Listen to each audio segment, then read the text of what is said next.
आदाब, आप देख रहे हैं मैं मीडिया का सीमांचल बुलेटिन। आज के बुलेटिन में बात होगी सीमांचल से आई 22 जून की तमाम छोटी बड़ी खबरों की, लेकिन उससे पहले सुनिए मैं मीडिया की एक स्पेशल ग्राउंड रिपोर्ट।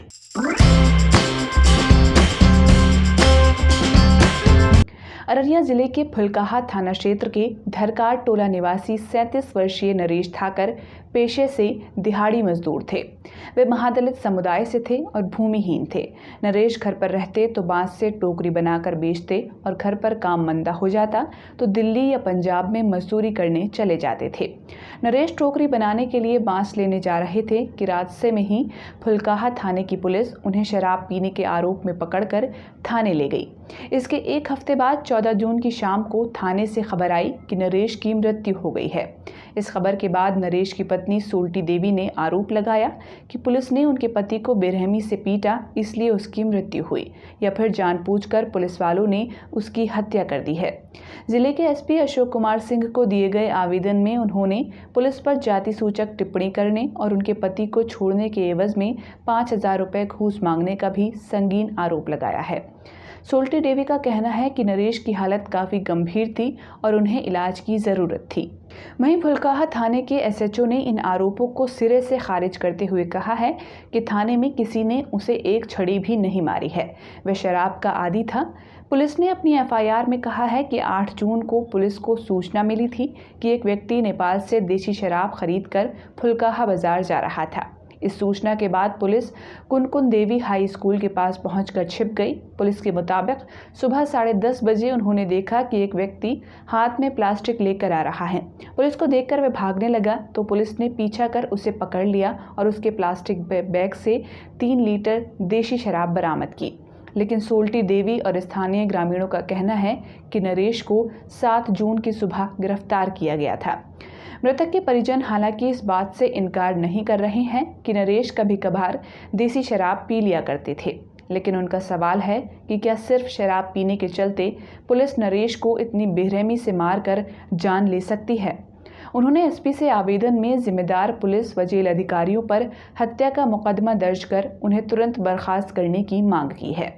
इस मामले को लेकर जन आंदोलन के राष्ट्रीय समन्वय NAPM ने पुलिस व जेल की अधिकारियों की भूमिका पर संदेह जाहिर करते हुए उच्च स्तरीय जांच की मांग की है और साथ ही राष्ट्रीय मानवाधिकार में इसकी शिकायत भी दर्ज की है।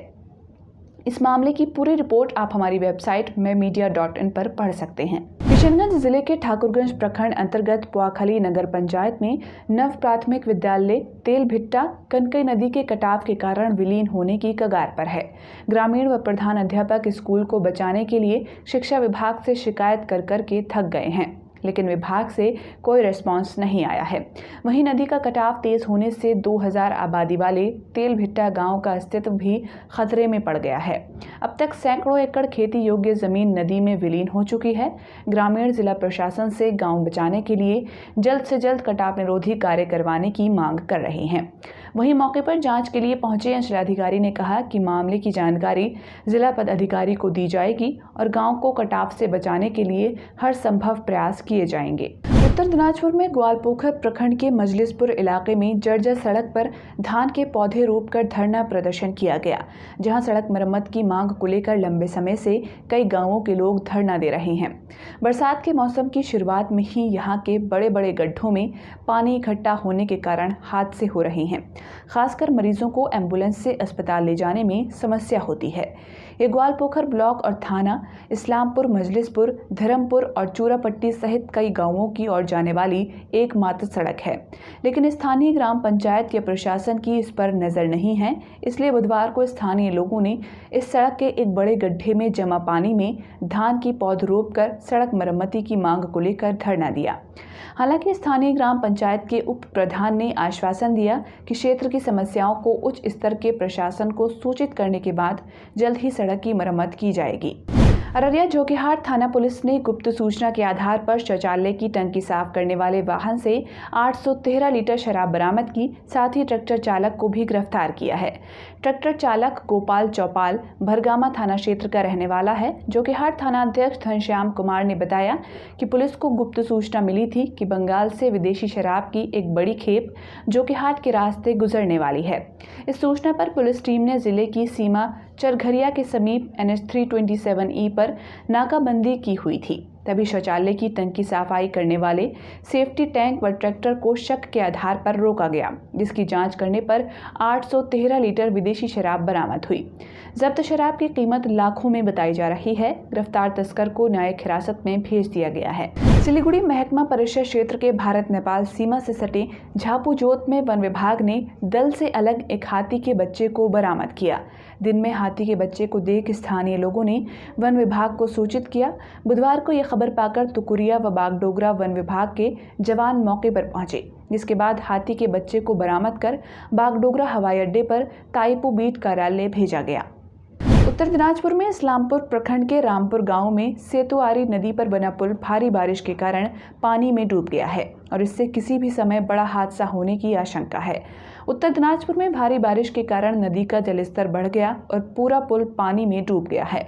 नतीजे में काला नगिन, पालपारा, मिलिक बस्ती, गंजटोला, नंदाझार व मनवीता क्षेत्रों में कम से कम 50,000 लोगों को परेशानी का सामना करना पड़ रहा है। क्षेत्रीय लोगों का कहना है कि हर साल इसी तरह की बाढ़ का सामना करना पड़ता है। अब अगर तत्काल कार्रवाई नहीं की गई तो बड़े खतरे की आशंका है। हालांकि स्थानीय ग्राम पंचायत के सदस्यों ने मामले को स्वीकार करते हुए कहा कि वे पंचायत की ओर से कार्रवाई करने का प्रयास करेंगे और इसे स्थानीय विधायक और प्रशासन के संज्ञान में लाएंगे। बुधवार को किशनगंज डीएम श्रीकांत शास्त्री के द्वारा आपका प्रशासन आपके द्वार कार्यक्रम का आयोजन कोचाधामन प्रखंड में किया गया। इस दौरान स्थानीय जनप्रतिनिधियों और प्रखंड स्तरीय सभी विभागों के पदाधिकारियों के साथ अंचल अंतर्गत बाढ़ की तैयारियों की स्थिति की समीक्षा की गई। डीएम ने सभी जनप्रतिनिधियों को अपने अपने पंचायत में विशेष चौकसी बरतते हुए अपने स्तर से कार्य करने का निर्देश दिया। बाढ़ग्रस्त इलाकों में राहत कार्य के लिए कम्युनिकेशन प्लान में सभी विभागों के पदाधिकारियों की सूची दी गई है। इनसे संपर्क स्थापित कर तुरंत सहायता उपलब्ध करवाई जानी है। बताया गया कि बाढ़ कटावग्रस्त क्षेत्रों में नियमानुसार मनरेगा के पदाधिकारियों से संपर्क स्थापित कर बाढ़ निरोधात्मक कार्य किया जाना है। साथ ही सभी पंचायतों में वर्षा मापक यंत्र से वर्षा का सतत आकलन भी बाढ़ के मद्देनजर किया जा रहा है। पुनिया के अमोर प्रखंड के डहुआ आबड़ी पंचायत अंतर्गत तालबारी टोला का जेडीयू प्रदेश उपाध्यक्ष मुजाहिद आलम ने निरीक्षण किया। इस दौरान उन्होंने कहा कि कनकई नदी से भीषण कटाव जारी है, जहां पिछले वर्ष 70 परिवारों के घर, आंगनबाड़ी केंद्र, स्कूल, मुख्यमंत्री ग्रामीण सड़क विलीन हो गए हैं। इसके बावजूद भी प्रशासन पूरी तरह से नजरअंदाज कर रहा है। कटाव निरोधी कार्य शुरू नहीं कराया गया है। आज के लिए इतना ही। सीमांचल की बड़ी खबरों को और विस्तार से पढ़ने के लिए आप हमारी वेबसाइट mymedia.in पर भी जा सकते हैं।